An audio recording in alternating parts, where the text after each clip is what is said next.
제 소원이 이루어졌습니다. 지난주에 제가 이런 거 한번 해보고 싶다고 그랬는데 우리 홍민기 집사님이 그냥 즉각 갖다 주셨어요. 그래서 제가 좀 멋져 보입니까? 스타가 된 기분입니다. 예.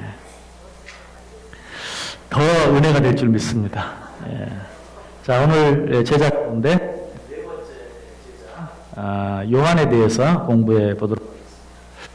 다시 한번 따라서 해보실래요? 베안야요 빌바 도마야다시유 베안야요 빌바 도마야다시유 예, 베안야요 빌바 도마야다시유 예수님의 12제자 이름입니다.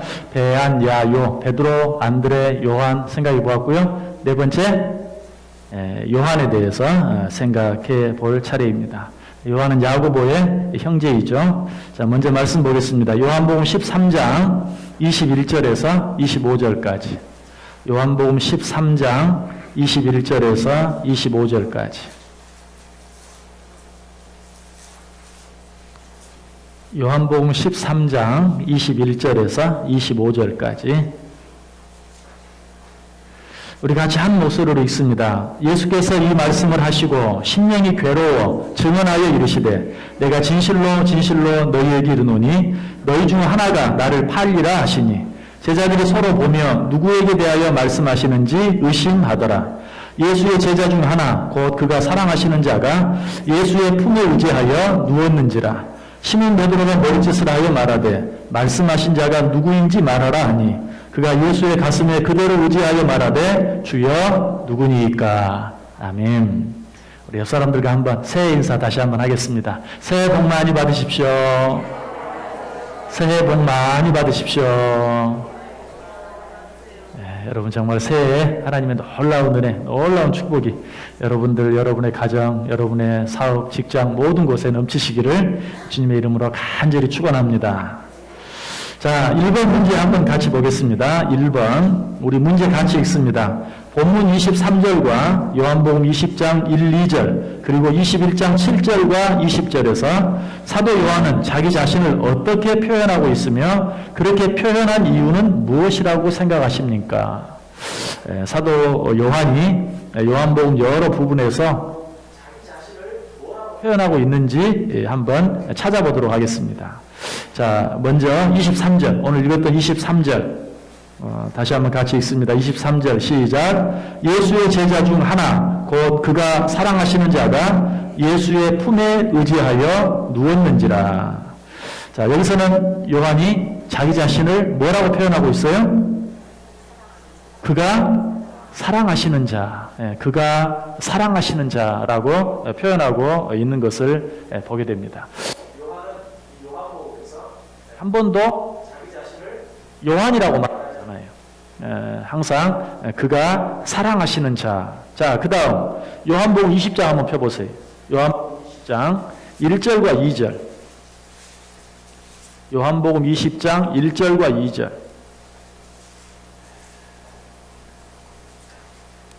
요한복음 20장 1절 2절. 두 절 역시 한 목소리로 읽습니다. 안식 후 첫날 일찍이 아직 어두울 때에 막달라 마리아가 무덤에 와서 돌이 무덤에서 옮겨진 것을 보고 시몬 베드로와 예수께서 사랑하시던 그 다른 자자에게 달려가서 말하되 사람들이 주님을 무덤에서 가져다가 어디 두었는지 우리가 알지 못하겠다 하니. 아멘. 자, 여기 보면 예수님께서 이제 무덤에서 부활하셨죠.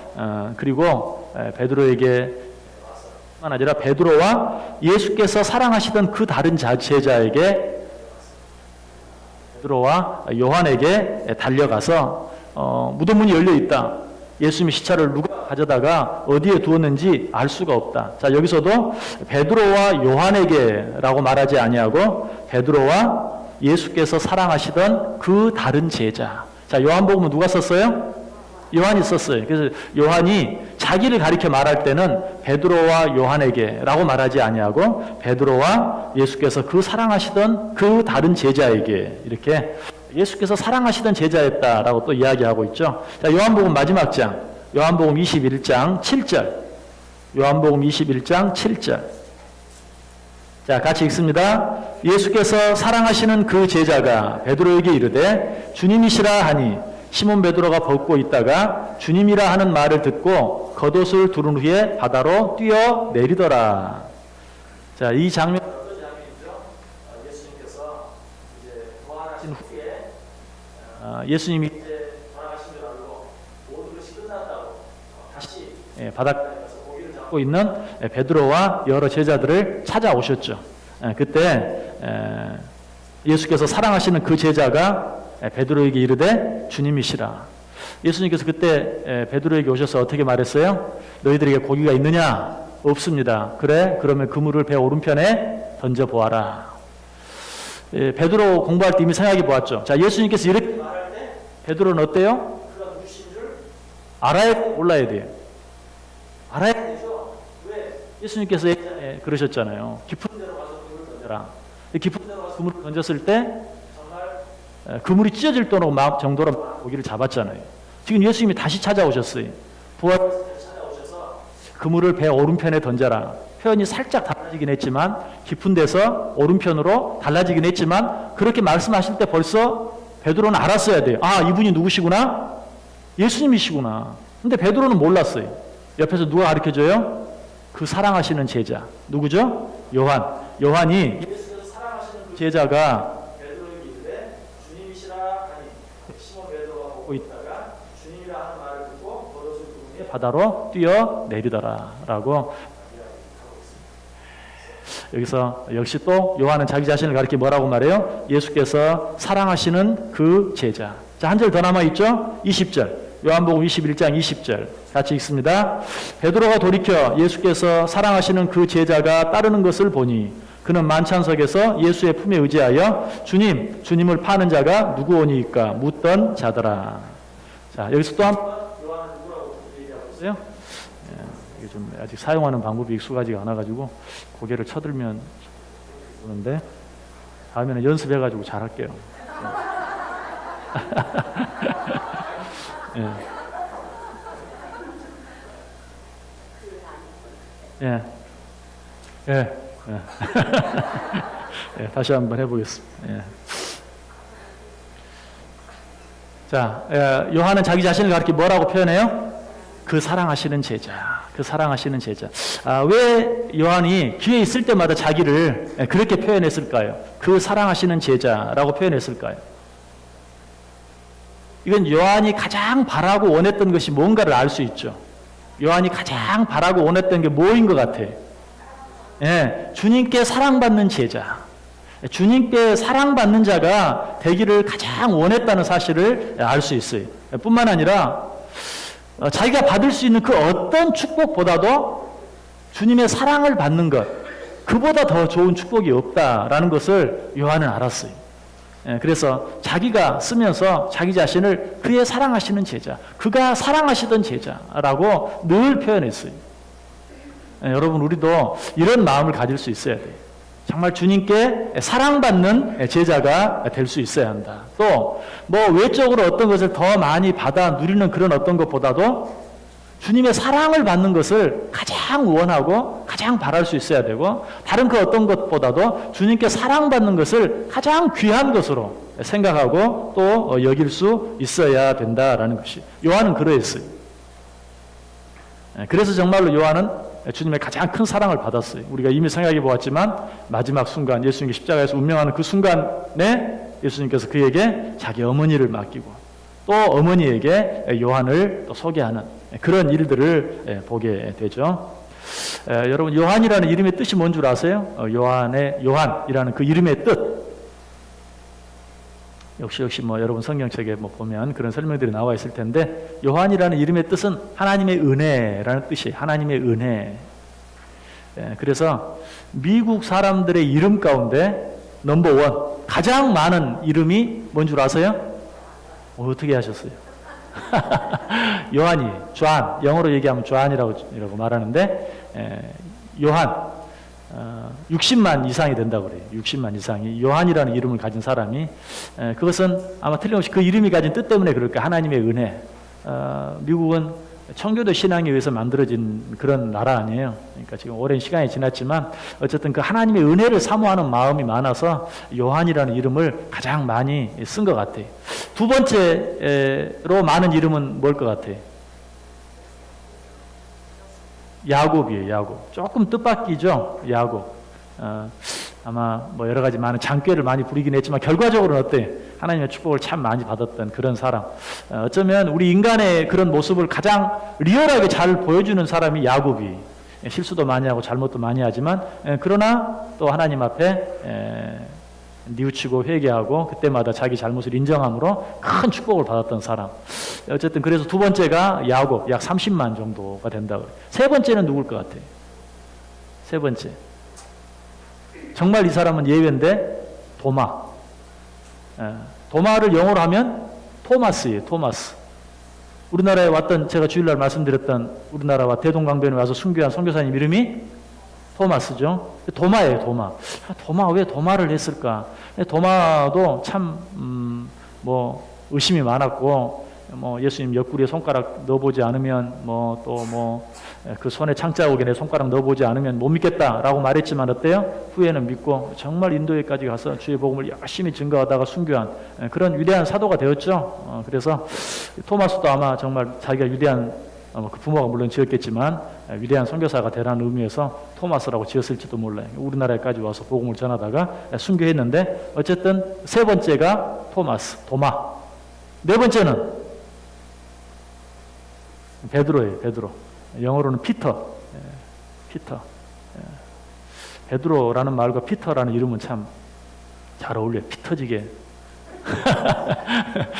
싸우는 그런 모습. 우리말로도. 또 이 피터라는 베드로 얘기하면 제가 말씀드렸죠. 소리 나는 대로 읽으면 핏대. 핏대 올리기를 좋아하는 그런 베드로. 어쨌든 또 베드로가 네 번째. 또 그것도 좀 의외죠. 베드로가 어쨌든 예수님의 수제자인데 가장 많을 것 같기도 하고 최소한 뭐 1등은 아니어도 2등, 2등은 아니면 3등 정도는 돼야 될 건데 4등, 네 번째로 많은 이름이 베드로. 자, 어쨌든 미국에서 가장 많은 이름을 가진 첫 번째, 두 번째, 세 번째, 네 번째가 다 누구예요? 예수님의 제자들이. 그래서 정말 믿음 안에 사는 자들의 가장 큰 소원이 역시 예수님의 참 제자가 되는 것이 아니었을까. 그래서 자녀들의 이름을 지으면서 요한, 또 야곱, 그리고 토마스, 그리고 베드로, 이런 예수님의 제자들의 이름을 썼을 것이다. 베드로의 아버지의 이름도 뭐였죠? 베드로의 아버지 이름 시몬의 아들 베드로, 시몬의 아들이래. 요한의 아들 시몬. 요한의 아들 시몬. 그렇죠? 시몬 베드로의 아버지 이름이 뭐예요? 요한이. 베드로의 아버지. 그러니까 갑자기 헷갈리는데 아무튼 베드로의 아버지 이름도 요한. 그래서 성경에 요한이라는 이름도 많이 있고 또 실제로 요한이라는 이름이 많이 있었다. 이처럼 요한처럼 되고 싶은 사람들이 많았다 하는 것을 우리에게 가르쳐 줍니다. 자, 2번 문제 보겠습니다. 자, 문제 같이 읽습니다. 사도 요한의 아버지와 어머니는 누구였으며 그들은 어떤 사람들이었는지에 대해 아는 대로 이야기해 봅시다. 우리 지난 시간에 이미 다 생각해 보았는데 그래서 이 말씀을 이렇게 준비하면서 야고보와 요한을 같이 공부했으면 좋았을 것을 이라는 그런 생각을 해보았어요. 왜냐하면 우리가 12주에 마치려면 누구 한 사람은 이렇게 두 사람을 한꺼번에 생각해야 되거든요. 근데 서론을 공부하는 바람에 한 사람은 겹쳐서 해야 되는데 요한과 야고보를 같이 했으면 좋았을 텐데 하는 생각을 준비하면서 해보았는데요. 자, 사도 요한의 아버지 누구이죠? 야고보의 아버지 세베대. 그렇죠? 세베대. 어머니는 누구였습니까? 어머니는 누구였어요? 살로메. 그렇죠? 살로메. 잘 생각이 안 나면 이렇게 말하면 돼. 요한의 어머니는 누구였습니까? 야고보의 어머니였습니다. 이렇게 말하면 정답이. 야고보의 어머니 살로메. 사도 요한의 아버지는 세베대였고 또 요한의 어머니는 살로메였다. 자, 아버지 세베대는 어떤 사람이라고 그랬죠? 무엇이 있는 사람? 돈이 있는 사람, 재력이 있는 사람이었다. 어떻게 그걸 알 수 있다고 그랬어요? 사꾼을 두고 배를 하는 그 어부의 일을 하는, 그래서 상당히 재력이 있는 사람이었고 또 다른 면으로는 세력이 있는 사람이었다. 그 사실은 어떻게 알 수 있다고 그랬어요? 당시 대제사장을 잘 아는 사람이라고 성경이 표현하고 있죠. 자, 성경 다시 한번 찾아보세요. 마태복음 27장 55절 56절. 마태복음 27장 55절 56절. 이 구절은 살로메에 대한 구절이네요. 예, 찾아서 읽겠습니다. 마태복음 27장 55, 56. 예, 같이 읽습니다. 예수를 섬기며 갈릴리에서부터 따라온 많은 여자가 거기 있어 멀리서 바라보고 있으니 그 중에는 막달라 마리아와 또 야고보와 요셉의 어머니 마리아와 또 세베대의 아들들의 어머니도 있더라. 아멘. 자, 거기 보면 막달라 마리아 그리고 야고보와 요셉의 어머니 마리아. 자, 여기서 야고보와 요셉의 어머니 마리아는 누구라 그랬죠? 예수님의 어머니 마리아. 그렇죠? 여기 예수님의 형제 야고보와 예수님의 또 다른 형제 요셉의 어머니 마리아. 그래서 예수님의 어머니 마리아를 말하고요. 또 세베대의 아들들의 어머니. 바로 이 어머니가 요한의 어머니죠. 야고보와 요한의 어머니 살로메를 이야기합니다. 자, 살로메에 대해서 여러분 무엇을 이야기할 수 있죠? 예수님께서 십자가에 달려 돌아가실 때 그 십자가의 밑에까지 쫓아갔던 아까 금방 읽었잖아요. 그 어머니는 예수님께서 십자가에서 운명하시는 그 순간까지 함께 했던 그런 사람이었다. 여러분, 이것은 단순한 사실만을 이야기하는 것이 아니라 죽기를 두려워하지 않을 정도로 예수님을 사랑했던 여인이었다. 그렇죠? 예수님이 지금 십자가에 달려 죽으시는 그 순간에 자칫 잘못하면 거기 잘못 따라갔다가 자기도 죽을 수 있어요. 그래서 베드로가 예수님 부인했잖아요. 너도 예수님과 함께 있었지. 너 예수님 알지? 라고 말했을 때 난 모른다. 잘못하면 자기도 죽을 수 있으니까. 그러나 야고보와 요한의 어머니 살로메는 십자가에 달려 예수님이 죽는 그 자리에까지 따라갔던, 자원에서 따라갔던 정말 죽음을 두려워하지 않는 그런 믿음의 소유자였다. 다시 한번 어때요? 요한이 요한 될 수 있었던, 이 우리가 지난 시간에 생각해 보았듯이 야고보가 야고보 될 수 있었던, 요한이 요한 될 수 있었던 중요한 이유가 누구에게 있다? 그 어머니 살로메에게 있다 하는 것을 알게 돼요. 물론 이 살로메에게는 부정적인 부분도 있었다고 그랬죠? 어떤 부정적인 면이 있었죠? 예, 지나치게 그 자식들이 어떤 잘 되기를 바라는, 꼭 영적으로 뿐만 아니라 다른 제자들 가운데서도 높은 자리에 올라가기를 바라는 그런 인간적인 욕심이 있었어요. 물론 이것은 부정적인 부분이긴 하지만 그러나 저는 이것을 이렇게 부르고 싶어요. 믿음의 치맛바람. 그래서 이것이 뭐 100% 좋은 그런 것은 아니라 할지라도 이런 열심이 전혀 없는 것보다는 훨씬 낫다. 왜? 요즘 엄마들은 어때요? 세상적인 치맛바람은 정말 강한데 이런 신앙적인 치맛바람은 전혀 없는, 이것은 어떤 신앙적인 욕심이 너무 부족한 그런 모습을 보게 되는데, 우리가 이 살로메의 모습을 보면서 한 가지 부정적인 그런 부분이라고 할 수도 있지만 그러면서도 우리가 배워야 돼. 정말 내 안에 이런 믿음의 열정이 있는가? 신앙 안에서 믿음 안에서 이렇게 잘 되기를 바라는 이런 마음이 있는가? 세상적으로는 그런 마음들이 있으면서도 영적으로는 돼도 그만 안 돼도 그만 하는 그런 마음, 그런 생각들이 우리 속에 있지는 않는가 하는 것을 한번 생각해 볼 필요는 있을 것 같아요. 요한의 어머니 살로메에게 그런 어떤 믿음의 열정이 있었기에, 물론 잘못된 부분이기도 하지만 그러나 그 안에서 야고보가 또 요한이 그만큼 되어줄 수 있었다는 것도 우리가 한번 생각해 볼 수가 있습니다. 자, 3번 문제 보겠습니다. 3번 문제 같이 읽습니다. 요한복음 1장 35절에서 40절까지의 말씀을 읽고 거기에 등장하는 세례 요한의 두 제자가 누구와 누구였으며 그들의 관심은 무엇이었는지에 대해 토의해 봅시다. 자, 선생님 찾아보세요. 요한복음 1장 35절에서 40절. 요한복음 1장 35절에서 40절. 요한복음 1장 35절에서 40절. 한 절씩 교도합니다. 제가 35절 읽습니다. 또 이튿날 요한이 자기 제자 중 두 사람과 함께 섰다가 두 제자가 그의 말을 듣고 예수를 따르거늘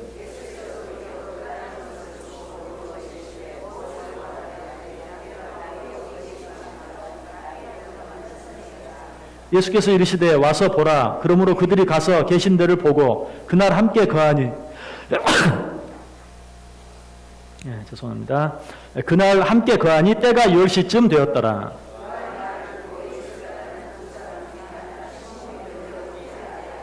아멘. 자, 거기 35절에 요한이 나오죠. 또 이튿날 요한이, 이 요한은 어떤 요한이죠? 세례 요한. 그렇죠? 참 헷갈려요. 요한이라는 이름이 너무 많으니까 참 헷갈려요. 자, 여기서 요한은 세례 요한. 또 이튿날 세례 요한이 자기 제자 중 두 사람과 함께. 자, 이 제자 두 사람이 누구와 누구입니까?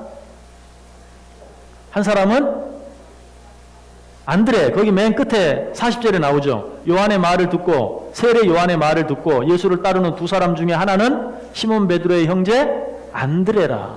자, 또 한 사람은 오늘 우리가 생각하는 요한. 예, 그러니까 오늘 문제에 나왔겠죠. 안드레는 이미 공부했는데, 안드레와 오늘 우리가 공부하는 야고보의 형제 요한. 왜? 요한은 한 번도 자기 자신의 이름을 요한복음에서 요한이라고 말하질 않아요. 항상 뭐라고 말해요? 또 다른 제자, 그의 사랑하시는 제자, 그의 사랑을 받는 다른 제자, 항상 이런 식으로 표현합니다. 그래서 여기서도 요한의 말을 듣고 예수를 따르는 두 사람 중에 하나는 시몬 베드로의 형제 안드레라. 그리고 그 다른 한 사람은 바로 자기 자신 요한인 것을 지금 이야기해 주고 있어요. 자, 그들의 관심이 무엇이었는가? 이 세례 요한의 말을 듣고 예수님을 따르는 안드레와 요한의 관심사가 무엇이었는가? 자, 이들이 예수님을 따라오니까 예수님이 그들에게 뭐라고 말하죠? 뭐라고 말해요? 무엇을 구하느냐? 여러분, 예수님이 우리에게 이렇게 말해주면 얼마나 좋겠어요. 네가 무엇을 구하느냐? 네가 무엇을 원하느냐? 그때 안드레와 요한은 뭐라고 말했습니까? 우리가 이것을 원합니다. 저것을 원합니다. 그렇게 말했습니까? 그렇게 말하지 않고 뭐라고 말해요? 예, 랍비여, 어디 계시니까? 지금 예수님은 앞에 있어요. 예수님이 그 앞에 계시는 것을 몰라서가 묻는 게 아니라 예수님 어디 기거하고 계십니까? 나도 그곳에 함께 기거하기를 원합니다. 당신과 함께 있기를 원합니다. 자, 여기서 우리는 중요한 교훈을 배워야 돼요.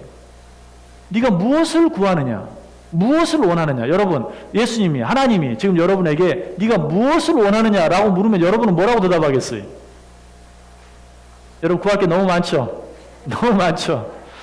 주여, 주님과 함께 하기를 원합니다. 이렇게 대답하고 지나가 버리기 너무 아깝지 않아요? 그 한 가지 소원. 지금 한 가지 소원을 말할 건데, 주님과 함께 있기를 원합니다. 그렇게 말하면 너무 아까운 것 같아요. 그런 생각 하지 않으세요? 근데 지금 안드레와 요한은 지금 그렇게 하고 있는 거예요. 네가 무엇을 구하느냐? 네가 무엇을 원하느냐? 그런데 주여, 어디 거하시나이까? 어디에 기거하고 계십니까? 주여, 내가 주님이 계시는 그곳에 주님과 함께 하기를 원합니다. 당신과 함께 하기를 원합니다. 여러분, 이 대답이 예수님을 얼마나 기쁘게 했을까요? 우리 지난 시간에 역시 공부했죠. 예수님께서 제자들을 세우신 목적이 뭐라 그랬죠? 목적이 뭐라고요? 예, 아시는 분이 한 3분의 1밖에 안 되는 것 같아요. 그럼 또 읽어야죠, 뭐. 자, 마가복음 3장 다시 펴보세요. 마가복음 3장 13절, 14절. 너무 중요해요. 예수님께 제자들을 택하신 목적이 무엇인가? 마가복음 3장 13절, 14절.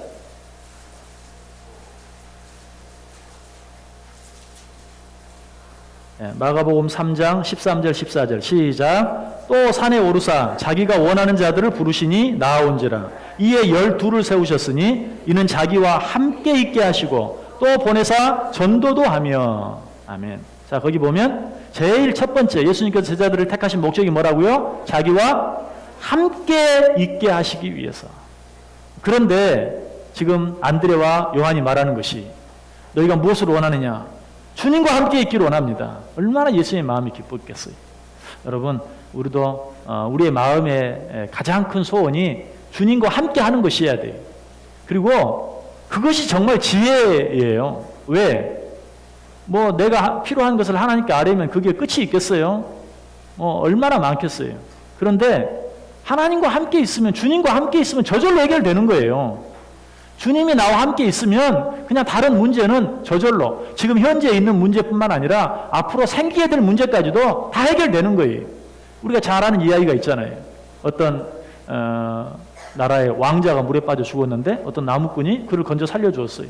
왕이 너무 고마워서 온갖 선물을 가지고 그의 집에 다 가서 네가 원하는 게 무엇이냐? 그랬더니 뭐라고 말했어요? 나는 당신의 아들이 되기를 원합니다. 왜? 왕 아들이 되면 뭐 다른 거 가질 필요가 없어요. 왕의 것이 다 내 것이 되기 때문에. 그런 것처럼 오늘 뭐 안드레와 요한이 그걸 원해서 그런 것은 아니지만 무엇을 구하느냐라고 말할 때 주님과 함께 있기를 원합니다. 정말 이 대답이야말로 가장 멋진, 가장 아름다운 그런 대답이라는 것이. 그래서 우리는 늘 주님과 함께 있기를 간절히 바라고 사모할 수 있어야 돼요. 성경 시편 107편 9절에 보면 이런 말씀이 있죠. 그가 사모하는 영혼을 만족하게 하신다. 여러분이 주님과 함께 있기를 원하면 하나님께서 여러분의 다른 모든 필요를 만족시켜 주실 것입니다. 이 말씀은 마태복음 18장에 있는 것처럼 먼저 그 나라와 의를 구하라. 그리하면 이 모든 것을 너희에게 더하시리라. 마태복음 6장 33절이죠. 너희는 먼저 그 나라와 그 의를 구하면 이 모든 것을 너희에게 더하시리라. 라는 말씀과 똑같아요. 하나님께서는 사모하는 영혼을 만족하게 하신다. 하나님을 사모하는 자들과 함께 하시고 그런 자들을 만족하게 해주시겠다라고 말하고 있어요. 자, 4번 문제 보겠습니다. 4번 문제 같이 읽습니다. 예수님께서 친히 요한과 그의 형제 야고보에게 붙여주신 별명은 무엇이었으며 그러한 별명을 통해 알 수 있는 요한의 모습은 어떠합니까?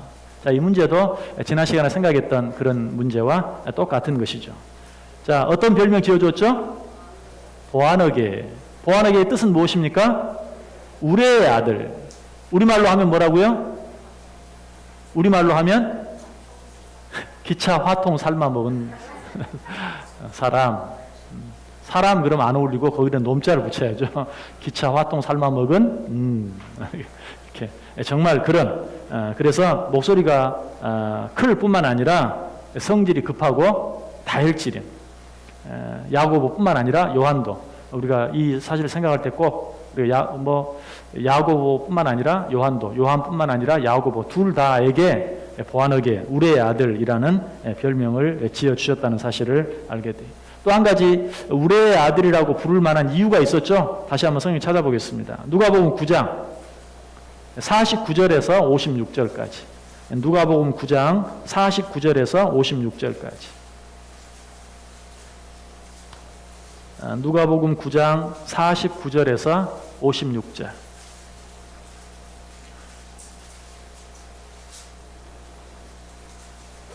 한 절씩 읽습니다. 제가 49절 읽습니다. 요한이 여짜오되 주여 어떤 사람이 주의 이름으로 귀신을 내쫓는 것을 우리가 보고 우리와 함께 따르지 아니하므로 금하였나이다.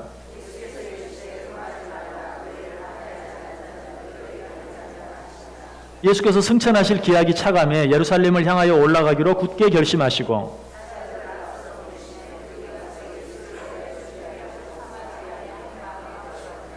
예수께서 예루살렘을 향하여 가시기 때문에 그들이 받아들이지 아니하는지라.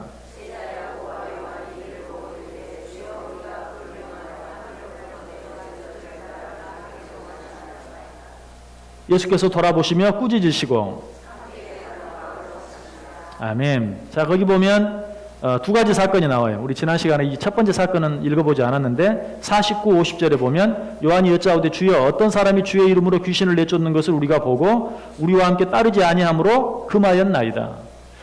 자, 이 사람은 누군가 지금 예수의 이름으로 귀신을 내쫓았다. 잘한 것입니까? 잘못한 것입니까? 잘못한 게 전혀 없죠. 주의 이름으로 귀신을 내쫓았으니까 잘한 거예요. 그런데 예수님을 자기들처럼 따라오지 않았다고 해서 요한이 어떻게 했다고요? 금했다. 요한과 야고보가 금했다라고 이야기하고 있어요. 그때 예수님께서 뭐라고 말해요? 예수께서 이르시되 금하지 말라. 너희를 반대하지 않는 자가 너희를 위하는 자 아니라. 어떤 사람이 예수의 이름으로 귀신을 쫓는 거 잘못된 게 아니에요. 그러나 나와 한패가 아니라는 것 때문에 너희들 그러지 마. 예수님의 이름 함부로 사용하지 마 하고 금했다는 것이. 그래서 예수님께서 그러지 말아라. 지금 우리와 함께 있지 않다고 해서 뭐 잘못된 것은 아니다. 그런 것들을 못하게 할 필요가 없다라고 말하면서 금하지 않았다. 여기서도 우리는 그 요한의 성격을 알게 되죠. 흑백 논리가 굉장히 강한 그런 사람.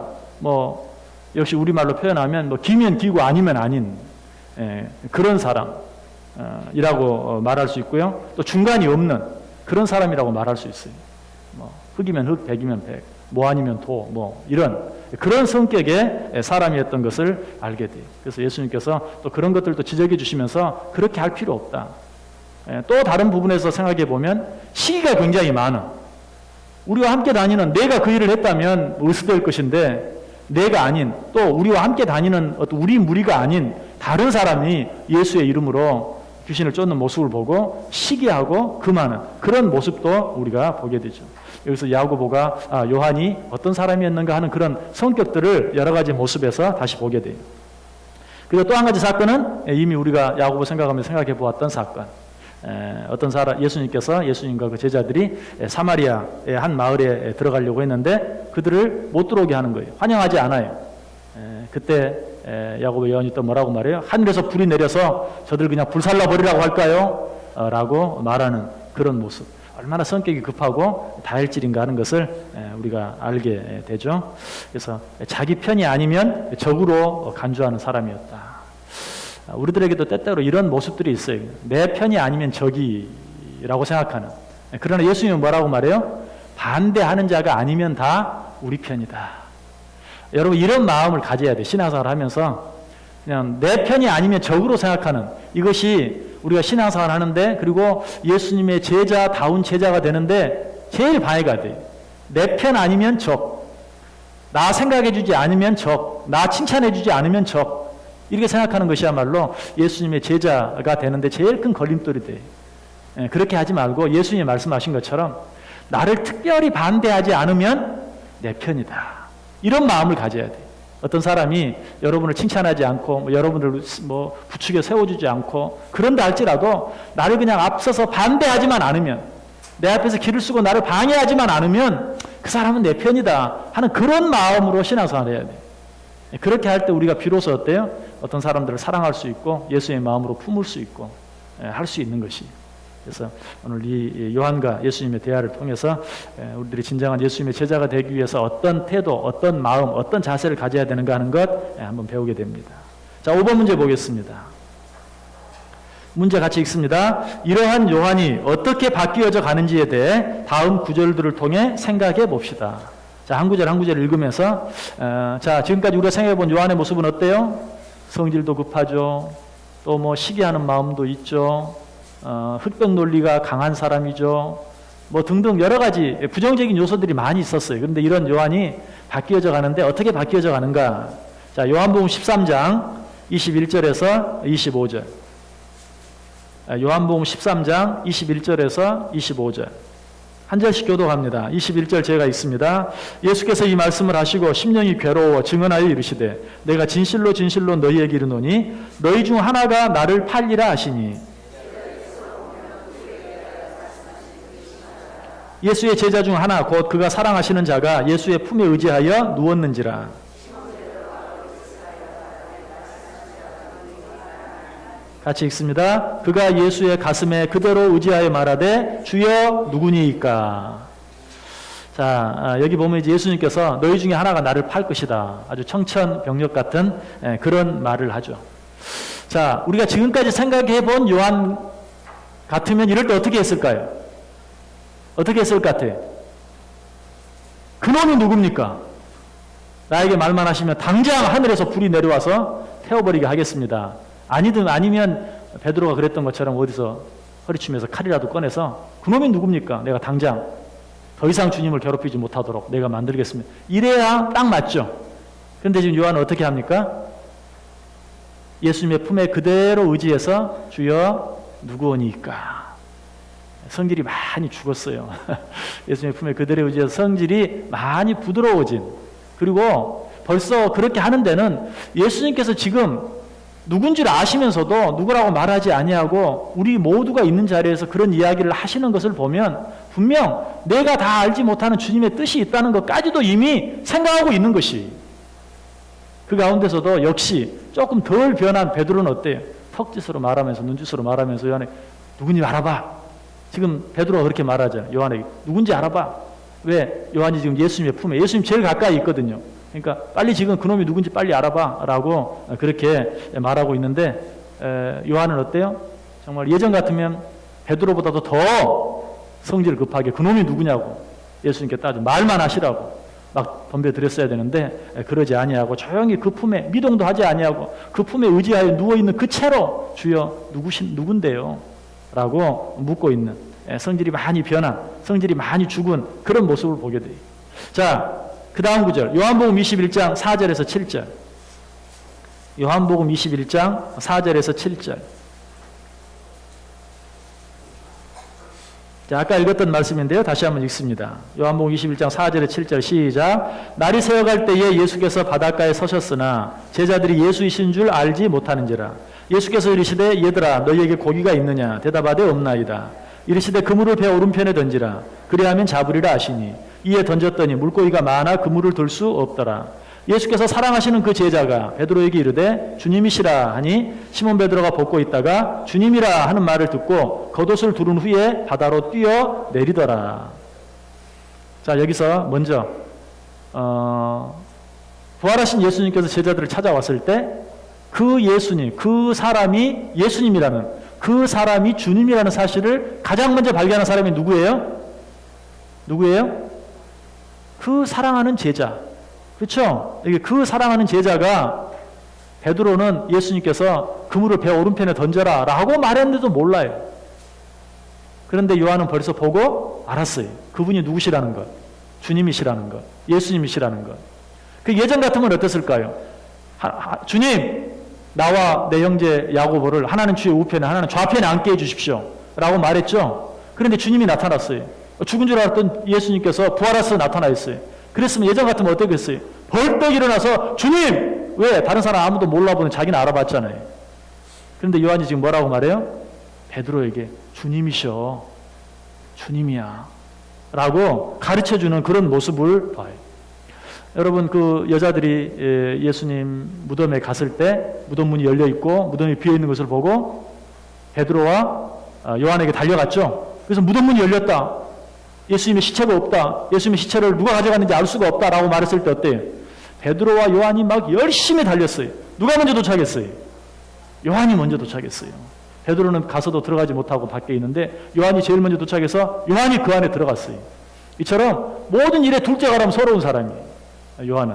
그런데 지금 어때요? 자기가 먼저 알고도 주님 하고 가서 막 깨닫는 게 아니고 뭐 주님도 몰라보느냐라고 누구를 책망하는 것이 아니라 베드로에게 주님이시다 라고 알려주는, 어쩌면 자기가 차지할 수 있는 그런 어떤 것을 베드로에게 양보하고 있는 그런 모습을 보게 돼요. 어때요?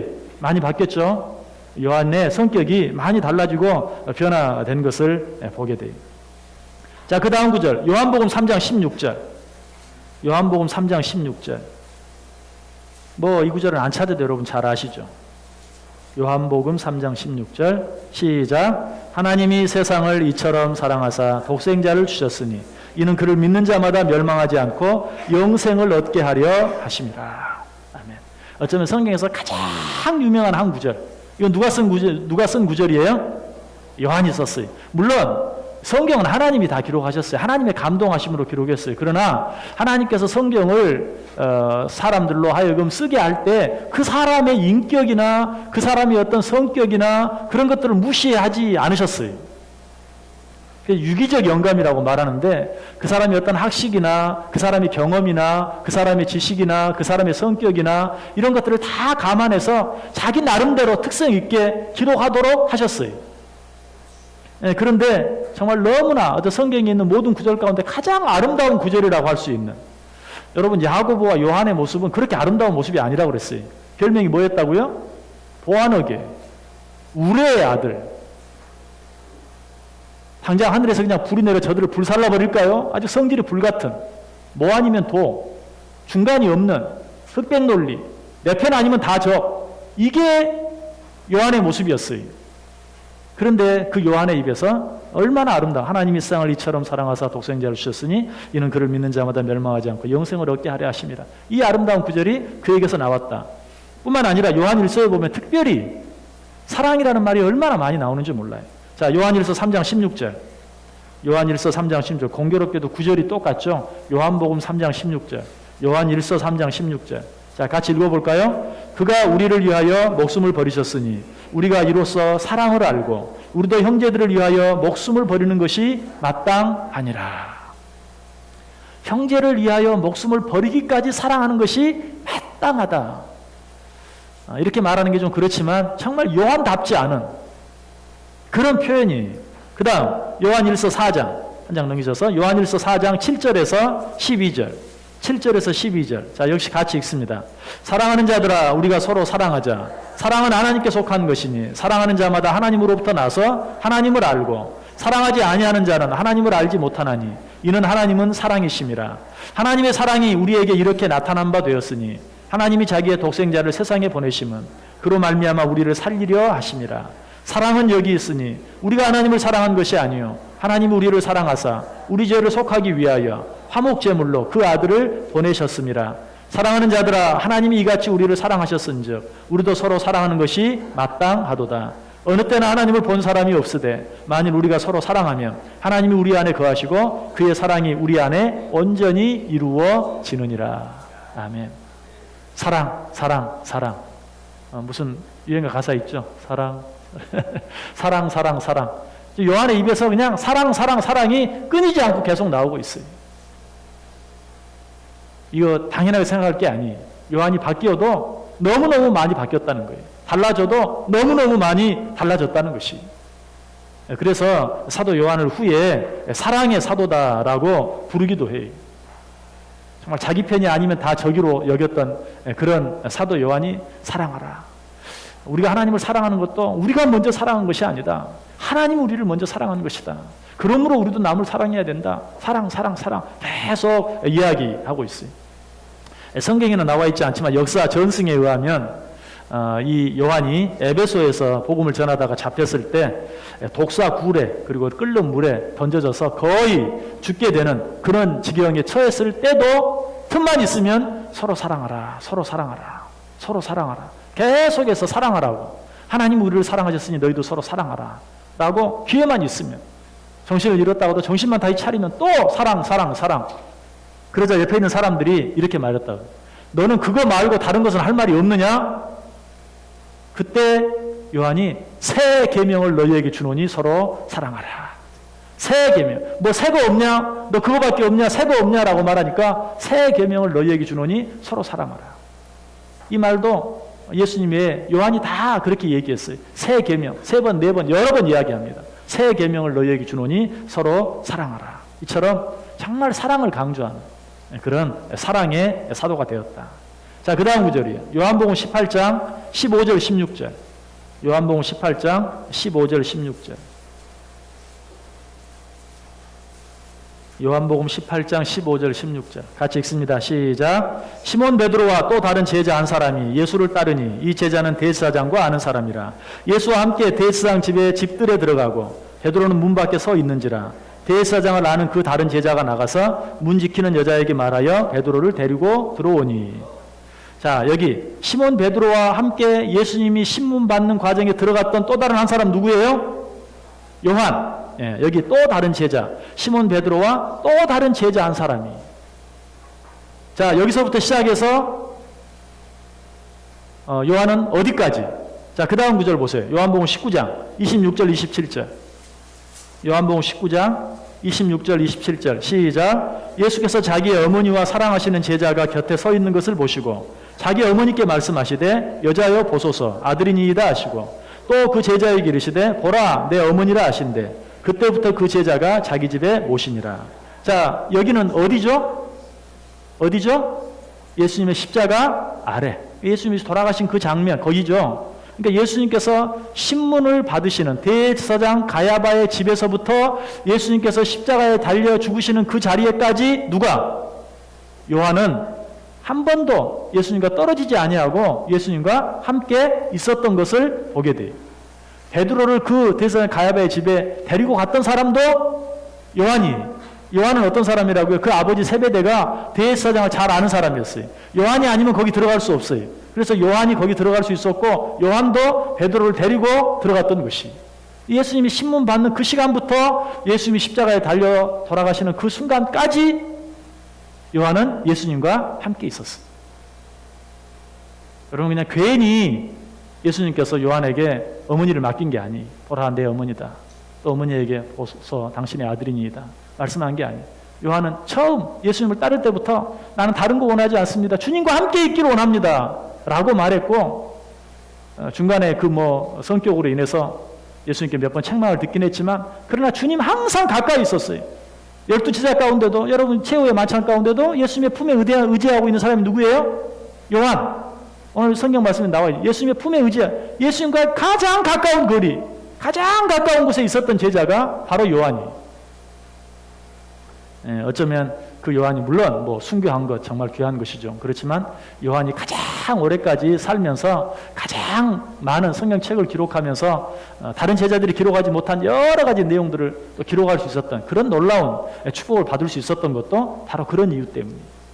누구보다도 주님을 가까이 했고 누구보다도 주님과 함께했던 그런 사람. 그래서 성격적으로 말하면 이 요한과 베드로는 아주 비슷한 사람인데 그러나 주님과 함께 있는 시간이 더 많음으로 말미암아서 베드로는 그 마지막 순간까지 그냥 말고의 길을 칼로 자르고 하는 그 성격이 다 바뀌지 못해서 실수를 많이 저질렀는데 요한은 그 마지막 순간에 완전히 딴 사람이 되어 있는 정말 많이 변화된 성숙된 그런 모습을 보게 돼요. 여러분 정말 성숙된 예수님의 제자들이 되기를 원하십니까? 주님과 함께 있는 시간이 많아야 돼요. 그러니까 주님과 될 수 있는 대로 가까이 하기 위해서 애써야 돼요. 성경이 뭐라고 말해요? 하나님을 가까이 하라. 그가 너희를 가까이 하시리라. 하나님을 가까이 함이 내게 복이라 라고 이야기하고 있어요. 주님과 함께 하기 위해서 애쓰는 것, 그리고 주님을 늘 가까이 하기 위해서 애쓰는 것. 누가 그랬어요? 이건 역시 저는 야고보와 요한의 어머니 살로메의 영향이 크다고 생각해요. 살로메 정말 그 믿음의 치맛바람이 있었는데 그런 영향으로 요한과 야고보도 주님을 함께하는 일에 있어서도 누구에게 지기를 원치 않는, 주님을 가까이 하는 일에 있어서도 누구에게 지지를 원치 않는 그런 마음, 이 마음을 다른 말로 하면 뭐라고요? 사모하는 마음, 그런 마음이 있었을 때 정말 성숙된, 너무나 많이 변화되어지고 바뀌어진 그런 모습을 우리가 보게 된다는 것이. 자, 마지막 문제 6번 보겠습니다. 6번. 자, 문제 읽습니다. 어떻게 하면 사도 요한과 같이 주님으로부터 사랑받는 성도가 될 수 있는지에 대해 이야기해 보십시오. 방금 말씀드렸어요. 어떻게 하면? 주님과 함께 하면, 주님과 함께 하는 시간이 많으면 우리가 어떻게 주님과 함께 할 수 있어요? 말씀이 곧 예수 그리스도라고 그랬어요. 그 말씀이 곧 하나님이라고 그랬어요. 주의 말씀 읽고 듣고 배우는 일을 늘 힘쓰고 애쓰면, 또 기도함으로 하나님과 함께하고 기도함으로 하나님과 교제하고 그런 시간들이 많으면 많을수록 우리는 성숙한 그리스도인이 되어줄 수 있다. 어떻게 하면 하나님께 사랑받는 제자가 될까? 저는 이 요한의 모습을 보면서 이렇게 말하고 싶어요. 사랑받을 짓을 해야 사랑을 받는다. 사랑받을 짓을 해야. 요한은 사실 예수님 품에서 아양을 많이 떨었어요. 아까 너희 중에 하나가 나를 팔 것이다 라고 말할 때도 바로 턱 밑에 누워가지고 주여 누군데요? 아양을 떠는 그런 모습을 보게 되죠. 자식들도 그렇죠. 잘하는 자식도 좋지만요, 어쩔 때는 어때요? 아양을 떨어야 이 자식들이 이쁘게 보여요. 여러분 그래요, 안 그래요? 안 그렇습니까? 특별히 또 며느리들은요, 아양을 잘 떨어야 되는 것 같아요. 시어머니 앞에서 아양을 잘 떨어요. 그래, 어떤 며느리는 시어머니한테 정말 잘해요. 근데 아양을 못 떨어. 근데 어떤 다른 며느리 잘하지도 못하면서 아양 한번 떠니까 그냥 그 시어머니가 어쩔 줄 모르고 좋아하니까 팩 삐져가지고 그런 일 있어요, 없어요? 여러분 가운데도 그런 일 때문에 손해를 보신 분도 많이 있을 거예요. 잘하긴 정말 잘하는, 난 아양을 못 떨어가지고 사랑을 못 받고 그냥 그 앞에서 잘하지도 못하면서 아양 한번 떨어가지고 점수 따고 사랑받는 그런 며느리들도 아마 있을 거예요. 주님 앞에서도 좀 아양을 떨 필요가 있지 않을까. 늘 사랑을 고백하고, 주님, 내가 정말 주님을 사랑합니다. 주님, 주님께서 나를 사랑하시는 줄 압니다. 늘 그렇게 고백하면서 찬송하면서 사랑받을 짓을 해야 정말 사랑받는 그런 제자가 될 수 있다. 그걸 잘 못한 사람이 베드로였던 것 같아요. 물론 그래서 사랑받지 못한 건 아닌데 그래서 실수도 많이 하고 잘못도 많이 하고 했던 것 같은데요. 어쨌든 예수님의 12제자 가운데 처음부터 끝까지 주님과 가장 많이 함께했던 사람이 요한이었다. 지난 시간에 말씀드렸죠. 에녹과 노아, 죽음을 보지 않고 하늘에 올리우는 축복을 받은 에녹, 또 온 인류가 멸망하는 가운데서도 멸망당하지 않고 구원받았던 노아. 그들의 특징이 뭐예요? 주님과 동행하였더라. 에녹은 그야말로 무슨 일을 했는지 기록이 없어요. 365년 동안 하나님과 동행하며 살았다는 것 외에. 그러나 하나님은 그걸 그렇게 귀하게 보셨어요. 하나님과 한 걸음 한 걸음 동행하는 삶을 사는 것, 이것이 정말 가장 귀한 것이다. 특별히 오늘 요한은 마지막 순간 예수님이 십자가에 운명하시는 그 순간까지 바로 그 밑에 있었던 예수님의 유일한 제자였다는 사실, 이 사실이 얼마나 귀한지 몰라요. 끝까지 주님과 함께하는 삶, 이것이 정말 우리에게 필요한 삶입니다. 자, 오늘 질문 대신 우리 찬송 한 장 불렀으면 좋겠어요. 147장 한번 펴보세요. 147장 147장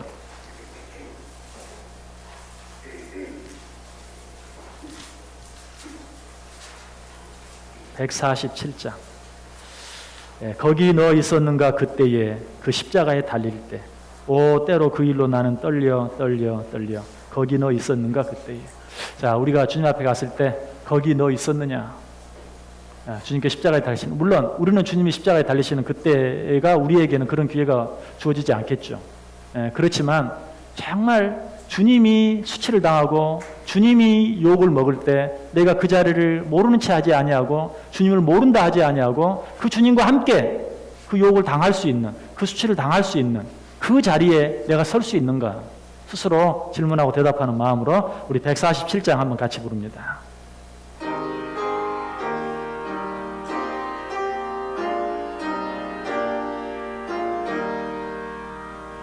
거기 너 있었는가 그때에 주님 그 십자가에 달릴 때,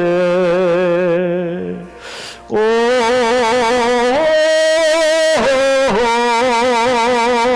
때로 그 일로 나는 떨려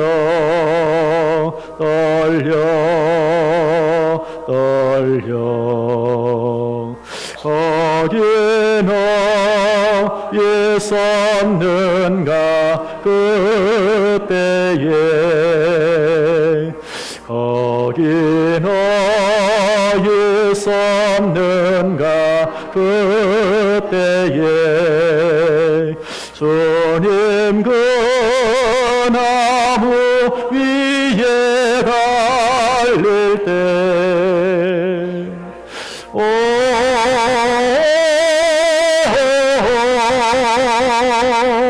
때로 그 일로 나는 떨려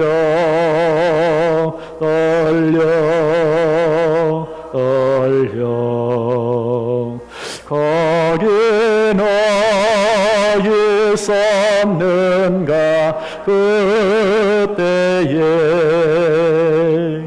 거기 너 있었는가 그때에 해가 그 밝은 빛을 잃을 때, 오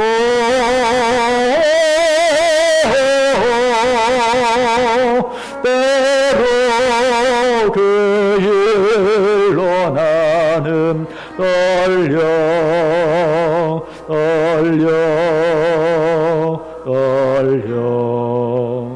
거기 너 있었는가 그때에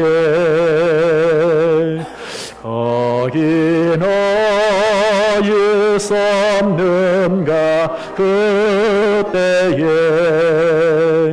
주님 그 무덤 속에 누일 때, 오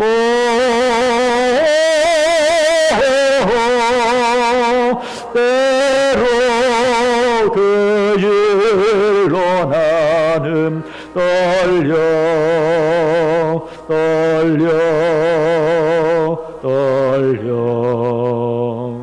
거기 너 있었는가 그때에 거기 너 있었는가 그때에 주님 그 무덤에서 나올 때, 오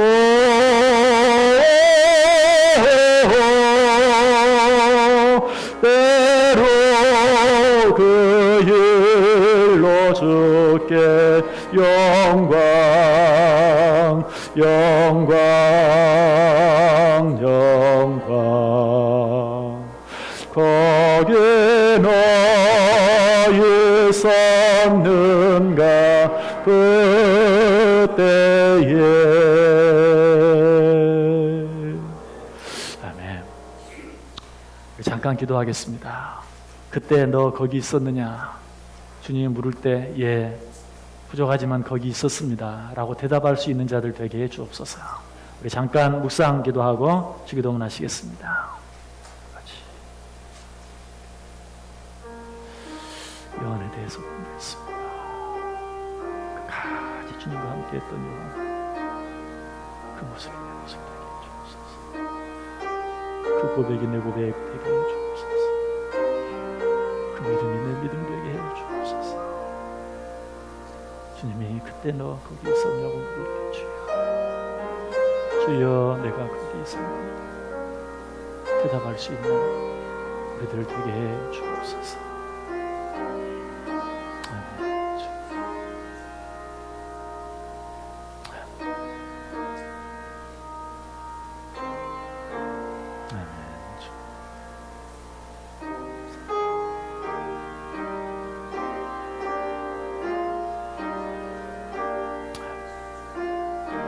주기도문 하시겠습니다. 하늘에 계신 우리 아버지여, 이름이 거룩히 여김을 받으시오며 나라의 임하옵시며 뜻이 하늘에서 이룬 것 같이 땅에서도 이루어지이다. 오늘날 우리에게 일용할 양식 주옵시고 우리가 우리에게 죄 지은 자를 사하여 준 것 같이 우리 죄를 사하여 주옵시고 우리를 시험에 들게 하지 마옵시고 다만 악에서 구하옵소서. 내게 나라와 권세와 영광이 아버지께 영원히 있사옵나이다. 아멘.